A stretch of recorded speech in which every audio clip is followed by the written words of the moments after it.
भारतीय रेलवे किस किस काम को कॉन्ट्रैक्ट बेस पर करवाता है। भारतीय रेलवे में आम नागरिक रजिस्ट्रेशन करा करके कैसे कॉन्ट्रैक्ट पा सकते हैं। भारतीय रेलवे में कॉन्ट्रैक्ट की क्या संभावनाएं हैं। इन सभी सवालों का जवाब दिल्ली में आयोजित समृद्ध Bharat chamber of commerce and industries के एक सेमिनार में रेल बोर्ड के डायरेक्टर तेज प्रताप जी ने विस्तृत रूप से बताया। तो आइए जानते हैं कि रेलवे विभाग में कॉन्ट्रैक्ट की क्या संभावना है, युवा किस प्रकार से ये कॉन्ट्रैक्ट पा सकते हैं।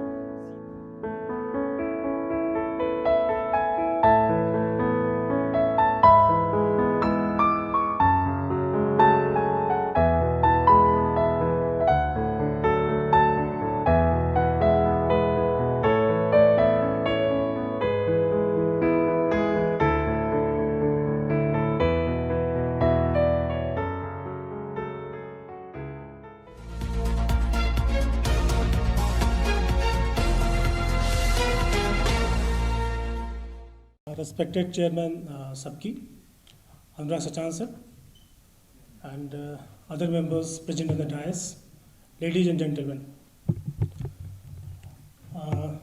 जैसा रंजी जी ने बोला, मैं तेज प्रताप हूँ और अभी प्रेजेंटली मैं रेलवे बोर्ड में डायरेक्टर की पोस्ट पे काम कर रहा हूँ। और ऑलरेडी अनुराग सर ने और विवेक साहब ने कवर किया हुआ है रेलवे के बारे में, तो कुछ जो एस्पेक्ट छूट गए हैं शायद लकली मेरे स्लाइड में आ गया है, उस पर मैं कवर करूँगा। Next slide. तो जस्ट इंट्रोडक्शन थोड़ा सा कि largest rail network in Asia and world's third largest, second largest, first largest, अलग अलग पैमानों पे है। Like it is first largest in terms of an organisation under single management. Loading का अपना अलग है और तो अलग अलग है बेसिकली। तो total route kilometre is 67,000 kilometres. And एक बड़ा अमेजिंग फैक्ट है कि डेली जो ट्रेन चलती हैं रेलवेज़ की, it covers distance of earth to moon 2.5 times distance from earth to moon. Daily करीब करीब हम लोग एक ऑस्ट्रेलिया मूव करते हैं रेलवे पे। ऑस्ट्रेलिया की पॉपुलेशन करीब 1.5 करोड़ से, डेली करीब 1.5 करोड़ के आसपास पैसेंजर ट्रेवल करते हैं। टोटल 21,000 हमारे ट्रेन चलती हैं, गुड्स प्लस पैसेंजर। नेक्स्ट थोड़ा इंट्रोडक्शन कि रेलवेज़ में जोन्स होते हैं, डिविजन्स होते हैं, आरडीएसओ है, प्रोडक्शन यूनिट है। इसलिए बता रहा हूँ कि ये जो अगर किसी को बिजनेस अपॉर्चुनिटी रेलवे में आना है तो ये जानना ज़रूरी कि इसका ऑर्गेनाइजेशन क्या है, क्योंकि हर यूनिट से कुछ ना कुछ बिजनेस आता है। डिवीजन का अपना होता है, जोनल हेडक्वार्टर का अपना होता है, पीयूष का अपना होता है। तो ये बड़ा जानना ज़रूरी है कि कहाँ कहाँ से क्या क्या बिजनेस आता है। आरडीएसओ का रोल बड़ा इंपॉर्टेंट होता है, स्पेशली अगर आपका स्टोर्स कॉन्ट्रैक्ट है, कुछ मटेरियल आप सप्लाई करते हैं, तो आरडीएसओ की लिस्ट होती है, vendor list, approved vendor list, तो उसका अप्रूवल वहाँ से होता है। अगर पीयू की वेंडर लिस्ट है तो वहाँ से उसका होता है। नेक्स्ट है। तो कॉन्ट्रैक्ट से बात करें कि हमारे रेलवेज में क्या क्या बिजनेस अपॉर्चुनिटीज़ हैं, तो ऑलरेडी बहुत कुछ डिस्कस किया जा चुका है। कुछ और एस्पेक्ट्स हैं, उसको आई विल समराइज इट। तो सिविल कॉन्ट्रैक्ट ऑलरेडी डिस्कस किया जा चुका है। इलेक्ट्रिकल कॉन्ट्रैक्ट्स में आप देखिए तो जो आपका इलेक्ट्रिकल वायरिंग होती है, घरों में वायरिंग होती है, या रेल लाइन पे वायरिंग होती है, या सब स्टेशन बनते हैं, जो रेलवे लाइन की जो सब स्टेशन होते हैं उनको हम ट्रैक्शन बोलते हैं, टीएसएस बोलते हैं, ट्रैक्शन सब स्टेशन। जो नॉर्मल सप्लाई होती है उसको बोलते हैं general power supply sub station. तो आपका टीएसएस हो गया या general power supply sub station हो गया, तो उसके कॉन्ट्रैक्ट्स होते हैं। तो अगर इनके कॉन्ट्रैक्ट्स को किसी को काम करना है तो ज़रूरी कोई फर्म हो और उस फर्म के पास एक इलेक्ट्रिकल कॉन्ट्रैक्ट लाइसेंस होना चाहिए। हर state government electrical contract licence issue करती है। तो इलेक्ट्रिकल कॉन्ट्रैक्ट लाइसेंस है और आपके पास अगर टेक्निकल एलिजिबिलिटी है तो आपको आसानी से ये इलेक्ट्रिकल कॉन्ट्रैक्ट में आ सकते हैं। हाउस कीपिंग पर ऑलरेडी बात हो चुकी है। हाउस कीपिंग में सर ने जैसे बताया कि बहुत सारे जो मैन पावर कॉन्ट्रैक्ट्स होते हैं, स्टेशन पे आपका हाउस कीपिंग के बहुत सारे स्टेशन की क्लीनिंग है, या मैन पावर सप्लाई करना है, या बहुत सारे मैन पावर में सपोज की कोई पीएसयू है या रेलवे बोर्ड है या डिवीजन्स हैं, वहाँ कई बार बहुत लोगों को आउटसोर्स किया जाता है। जैसे पीएस को आउटसोर्स करते हैं, पीए को आउटसोर्स करते हैं, कि कई बार रेलवे के पास पीएस नहीं होते हैं तो इनको आउटसोर्स से लेते हैं।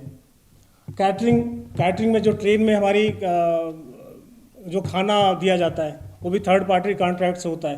तो ये कैटरिंग कॉन्ट्रैक्ट बड़े बड़े कॉन्ट्रैक्ट्स होते हैं। तो ट्रेन में हो गया, प्लस स्टेशन भी इसका होता है। तो ये कॉन्ट्रैक्ट्स आईआरसीटीसी के थ्रू भी होता है। मोस्टली IRCTC हैंडल करता है, पहले रेलवे हैंडल करता था। तो ये भी बहुत मेजर अपॉर्चुनिटी है कैटरिंग वाली। आजकल क्या हो रहा है, कुछ 2-4 कॉन्ट्रैक्टर्स ही हैं, इसमें भी एंटर किया जा सकता है। वेंडिंग स्टॉल एज स्टेशन पर आपने देखा होगा बहुत सारी दुकानें होती हैं, किताब की दुकानें या मेडिसिन की दुकानें, तो ये भी एक बिजनेस अपॉर्चुनिटी है, उसको भी एक्सप्लोर करना चाहिए। देन टिकटिंग, IRCTC की ऐप है, वेबसाइट है, उसका टिकटिंग का भी आप अगर गांव में कोई चाहता है कि टिकटिंग में आना चाहता है तो 10-15 हज़ार खर्च करके आराम से टिकटिंग में आदमी आ सकता है, तो टिकटिंग वाला भी है। व्हीकल कॉन्ट्रैक्ट सर ने ऑलरेडी डिस्कस किया कि व्हीकल कॉन्ट्रैक्ट का बहुत बड़ा स्कोप है रेलवेज़ में। पहले गवर्नमेंट व्हीकल्स होती है, अब गवर्नमेंट व्हीकल्स कम हो रही हैं, मैक्सिमम व्हीकल्स आउटसोर्स की जा रही हैं। तो व्हीकल का एक तो कॉन्ट्रैक्ट डायरेक्ट कॉन्ट्रैक्ट होता है, एक जेम से आजकल हो रहा है। जैसे हम रेलवे बोर्ड की बात करें, वहाँ जेम से हो रहा है। तो जेम में अगर आप रजिस्टर्ड हैं, वहाँ पर रेट फिक्स्ड है, तो आसानी से ट्रांसपेरेंटली आपको व्हीकल का कॉन्ट्रैक्ट मिल सकता है। तो ये तो हो गए वर्क्स कॉन्ट्रैक्ट। दूसरे स्टोर्स कॉन्ट्रैक्ट। तो स्टोर कॉन्ट्रैक्ट मतलब ऐसे कॉन्ट्रैक्ट जहाँ पे मटेरियल खरीदा जाता है। जैसे मान लिया एक कमरा है, ये एक हॉल है, इसमें मान लिया लाइट्स लगानी है मेंटेनेंस के लिए, तो इसको खरीदा जाएगा, तो ये स्टोर्स कॉन्ट्रैक्ट में आता है। एक तो है स्टार्टिंग में जो बनेगा उसमें वर्क कॉन्ट्रैक्ट में सारा मटेरियल कॉन्ट्रैक्टर सप्लाई कर देगा। बाद में जो मेंटेनेंस होता है उसमें कई बार रेलवे खरीदती है, कई बार इसका AMC में दे देते हैं। AMC is means annual maintenance contract. तो पूरे हमने हॉल का बोला कि लाइट फैन जो हमारा सिस्टम है, इसका हमारा एनुअल मेंटेनेंस कॉन्ट्रैक्ट है। तो कई बार रेलवे करता है कि मटेरियल खरीद के देता है, मतलब कई तरीके हो सकते हैं, बोलता है कि सारा कॉन्ट्रैक्टर सप्लाई करेगा। और दूसरा होता है कि हम रेलवे मटेरियल खरीद के रख लेगा अपने स्टोर्स में और कॉन्ट्रैक्टर खाली अपना मैन पावर सप्लाई करेगा। तो स्टोर्स कॉन्ट्रैक्ट एक बड़ा अनएक्सप्लोर्ड एरिया है, उस पर आई थिंक अगर लोग ध्यान दें तो काफ़ी कुछ स्कोप है यहाँ पे भी। तो अगर इसकी बात करें स्टोर्स कॉन्ट्रैक्ट की, तो इसमें हमारी बात करें तो एक तो जोनल लेवल पे हमारे जो एक मटेरियल मैनेजमेंट डिपार्टमेंट होता है, उसे स्टोर्स डिपार्टमेंट बोलते हैं, या मटेरियल मैनेजमेंट डिपार्टमेंट होता है। उसके टेंडर्स आते हैं कि जो मटेरियल खरीदना है, डे टू डे मेंटेनेंस में जो मटेरियल है, जो कंज्यूमेबल्स हैं, बहुत सारे आइटम्स उसके लगातार कॉन्ट्रैक्ट्स आते रहते हैं। तो जोनल रेलवेज़ में आपके CMM का हो गया, डिवीज़न में आपके सीनियर DMM होते हैं, सीनियर डिविजनल मटेरियल मैनेजर। तो सीनियर DMM के थ्रू बहुत सारे कॉन्ट्रैक्ट्स निकलते हैं। स्टोर्स में भी एक स्टॉक आइटम का होता है, एक नॉन स्टॉक आइटम का होता है। बहुत सारे आइटम्स और नॉन स्टॉक आइटम, सपोज कि एज ए ऑफिसर या कोई इंजीनियर है, उसको बहुत सारे आइटम्स खरीदने हैं। तो एक तो स्टॉक है जिसका ऑलरेडी एक सिस्टम बना है कि इसकी एनुअल रिक्वायरमेंट पता है, उसके बोलते हैं AAC, एनुअल कंजम्पशन जो होता है, तो ऑलरेडी पता है, वो तो स्टॉक आइटम हो गया, उसका ऑलरेडी फिक्स्ड है, उसका ऑटोमेटिकली उसका प्रोक्योरमेंट होता है। लेकिन जो हमारे नॉन स्टॉक आइटम्स होते हैं उसके टेंडर्स आते रहते हैं। उस टेंडर्स के बेस पे छोटे मोटे आइटम्स, मतलब हीटर खरीदना है, या मान लिया कई बार वायरिंग लेनी है, या कुछ और आइटम्स लेने हैं, तो नॉन स्टॉक में आते रहते हैं। तो अगर इन आइटम्स में आना है तो एक तो ये है कि आपका सिस्टम होना चाहिए कि आप क्या सप्लाई करेंगे। लाइक आप मतलब एक वाले सपोज कोच की बात कर लें, कोच में बहुत सारे आइटम्स होते हैं, इलेक्ट्रिकल आइटम्स हैं, मैकेनिकल आइटम्स हैं, या हाउस में जो डिफरेंट आइटम्स हैं उसमें हैं, लोकोमोटिव में क्या आइटम आप सप्लाई कर सकते हैं। तो उस बेसिस पे आपको डिसाइड करना पड़ेगा आप क्या सप्लाई करेंगे, उसके अनुसार आपको, उसके अनुसार जो उसका सिस्टम होगा, उसके लिए अप्रूव लिस्ट होती है। लाइक अगर अब हम बात करें अप्रूव लिस्ट की, तो RDSO कुछ आइटम्स जो रेलवेज में होते हैं, कुछ RDSO अप्रूव्ड आइटम होते हैं, जो क्रिटिकल सेफ्टी आइटम्स होते हैं, 2000 RDSO अप्रूव्ड आइटम। तो उसमें भी अप्रूव्ड आइटम्स में मतलब एक होता है कि जो बल्क ऑर्डर के लिए होता है, मतलब एक list A list B type का होता है कि कुछ डेवलपमेंटल वेंडर्स होते हैं, या कुछ मतलब जो ऐसे वेंडर्स होते हैं जिनको मतलब फाइनली अप्रूव वेंडर कहते हैं।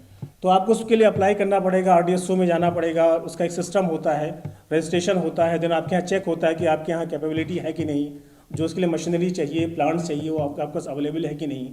तो ये अप्रूवल के तरीके हैं। उसी में वेंडर रजिस्ट्रेशन भी है, उसका भी तरीका वेबसाइट में मिल जाएगा। इसमें जेम में बहुत सारे आइटम्स हैं। जेम में सपोज कि फ़ैन है, लाइट्स की बहुत सारे जेम में आ गए हैं, तो आप में जेम अगर आप सप्लाई कर सकते हैं तो आपको जेम में रजिस्टर्ड होना पड़ेगा उसके लिए। इसके अलावा जो हमारी कोच फैक्ट्रीज़ हैं, या हमारी जो लोकोमोटिव फैक्ट्रीज़ हैं, नेक्स्ट। अच्छा, एक और important area AMC of computers and other equipment. तो कंप्यूटर्स का भी एनुअल मेंटेनेंस कॉन्ट्रैक्ट होता है। डिविजन्स में, जोन्स में, कुछ मतलब जो हमारे प्रोडक्शन यूनिट्स हैं, डिफरेंट ऑफिसेज में उनका एनुअल मेंटेनेंस कॉन्ट्रैक्ट होता है। उसमें कई सारी चीज़ें आप सप्लाई करते रहते हो, तो आपका मैन पावर रहता है। एज ऑन डेट देखेंगे तो CMC के बहुत सारे कॉन्ट्रैक्ट इंडियन रेलवेज़ में हैं। तो ये भी एक अनएक्सप्लोर्ड एरिया है, और ईजिली इसमें बहुत ज़्यादा इसमें कैपिटल की ज़रूरत भी नहीं है, अगर आपके पास एक्सपर्टीज़ है तो आराम से आप उसमें मतलब एंटर कर सकते हैं। नेक्स्ट, सिमिलर चीज़ें आपकी जो रेलवेज़ की PSUs हैं like IRCON, DFCCIL, RITES, CRIS, RailTel, IRCTC, RVNL, NHRCL, ये डिफरेंट PSUs हैं। ये सिमिलर चीज़ें वहाँ भी आपको मिलेंगी। वहाँ थोड़े रूल्स हल्के से ज़्यादा फ्लेक्सिबल होते हैं, बट वहाँ भी सिमिलर अपॉर्चुनिटीज़ हैं, वहाँ भी सेम कॉन्ट्रैक्ट्स हैं, सिविल इंजीनियरिंग कॉन्ट्रैक्ट्स और डिफरेंट कॉन्ट्रैक्ट्स वहाँ भी अवेलेबल हैं। जो हमारा मेट्रो रेल है लाइक DMRC या लखनऊ LMRC या कानपुर मेट्रो, बैंगलोर मेट्रो, यहाँ पे भी इस रेलवे से सिमिलर चीज़ें यहाँ भी अवेलेबल हैं। तो अगर आप रेलवे में कॉन्ट्रैक्टर हैं तो बहुत ज़्यादा पॉसिबिलिटी कि वो कॉन्ट्रैक्ट्स आपको वहाँ भी मिल पाएंगे। नेक्स्ट, तो वेंडर कंट्रोल की बात करें तो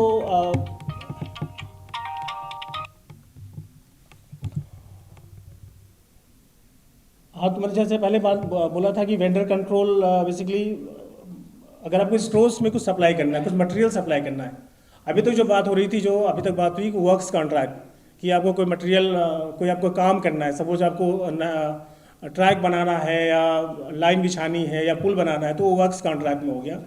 अब उस जो मटेरियल रेलवे सब लेता है, लाइक सपोज हम ट्रेन बनाते हैं, ये आजकल वंदे भारत ट्रेन बन रही है। वंदे भारत लकली मेरे पास भी प्रोजेक्ट उसका है। तो वंदे भारत अगर है तो वंदे भारत का सामान जो खरीदते हैं उसका जो सिस्टम है, लाइक अभी ICF उसका सामान ले रही है, तो ICF कैसे लेती है, उसका एक RDSO का एक स्पेसिफिकेशन होता है। उस स्पेसिफिकेशन के बेस पे एलिजिबिलिटी क्राइटेरिया होता है, उसमें फाइनेंशियल एलिजिबिलिटी क्राइटेरिया है और टेक्निकल एलिजिबिलिटी क्राइटेरिया, जैसा कि वर्क्स में था। और अगर जो वेंडर फाइनेंशियल और टेक्निकल एलिजिबिलिटी क्राइटेरिया को मीट करते हैं वही इसमें पार्टिसिपेट कर सकते हैं। उसमें फर्दर ये है कि कंसोर्शियम बनाया जा सकता है, लेकिन एक बहुत बात की बात है, अगर कोई शुरुआती एंटरप्रेन्योर है तो उसके पास वो आई थिंक उसके पास एलिजिबिलिटी नहीं होगी कि इसमें आ सके। बट ये है कि अगर हमारा एक हाई एम है कि हमें करना है तो बहुत सारे ऐसे एस्पेक्ट्स हैं। नेक्स्ट, रजिस्ट्रेशन ऑफ वेंडर्स के बारे में है कि आपकी एलिजिबिलिटी क्राइटेरिया क्या रहेगी, फाइनेंशियल, टेक्निकल, तो ये तो डिटेलिंग की बात है। बट ओवरऑल देखा जाए तो रेलवे एज ए ऑर्गेनाइजेशन बहुत बिजनेस देता है। रेलवे में करीब 11-12 लोग एम्प्लॉइज हैं, लेकिन इसकी जो फैमिली कही जाती है वो 1 करोड़ लोगों की फैमिली कही जाती है। इतने सारे वेंडर्स, इतने सारे कॉन्ट्रैक्टर्स पे डिपेंडेंट हैं, तो 1 करोड़ की फैमिली है। उन फैमिली 1 करोड़ लोग जो डिपेंडेंट हैं उनकी फैमिली को आप ले लें तो करीब इंडिया का बहुत सारा जो सिस्टम है, जो इकोनॉमिक एक प्रोसेस है, ये रेलवे से मूव होता है।